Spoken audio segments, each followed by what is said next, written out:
সালামু আলাইকুম। আজকে ২৪শে মে ২০২৫ রোজ শনিবার। আমরা এসেছিলাম আমাদের ছাদ বাগানের মধ্যে। আলহামদুলিল্লাহ, এখানে এই যে কুমড়া গাছ আমরা লাগিয়েছিলাম শাক খাওয়ার জন্য, কিন্তু এখান থেকে আসলে খুব বেশি ডেভেলপমেন্টের সুযোগ মনে হয় না আছে। আমার মনে হয় না এই গাছে কুমড়া হবে। এটার যা অবস্থা, ফুল ফুটেছে, ফুল এসেছে কিন্তু ফুল ঝরে যাচ্ছে, এটা হচ্ছে বিষয়। এটা শাক খাবার জন্যই, চিকন চিকন ফুল, এখান থেকে আসলে কুমড়া হবার সম্ভাবনা নাই বললেই চলে। সম্ভব না, সোজা হিসাব। আচ্ছা, এরপরে এদিকে আমাদের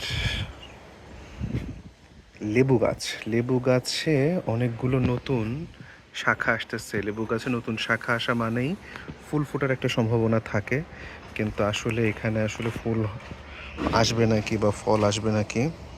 আর এই যে মিলিবাগ, আমরা কিছু করতে যাব তার আগে মিলিবাগ এসে এখানে কচি পাতা সব খেয়ে ফেলতেছে, অ্যাজ ইউজুয়াল। এটা কিছু করার নাই। এরপর হচ্ছে গিয়ে আমরা আমাদের যেই কিচেন কম্পোস্ট করতেছিলাম সেই কম্পোস্ট গতকালকে মিশাই দিছি বেশ অনেকটা ভালোভাবে মাটির সাথে। এখন এইটা আলটিমেটলি কম্পোস্টিং হচ্ছে।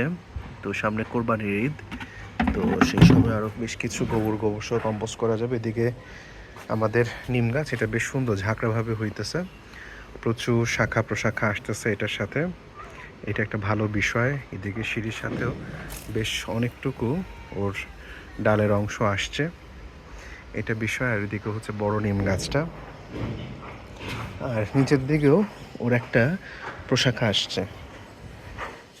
আর এদিকে হচ্ছে আমার রাজশাহীর লেবু গাছ, এটা নিয়ে আমি খুব টেনশনে থাকি সব সময়। এটার এখন অবস্থা হচ্ছে এরকম। এটা আসলে যে কী যে হবে এটা বোঝা আসলে খুব মুশকিল হয়ে গেছে। এখন একমাত্র আল্লাহ রাব্বুল আলামিন যদি রহম করেন আর কি, এটা হচ্ছে বিষয়। একমাত্র আল্লাহ রহম ছাড়া এটার পক্ষে আসলে রিকভার করাটা ইম্পসিবল, সত্যি কথা যেটা।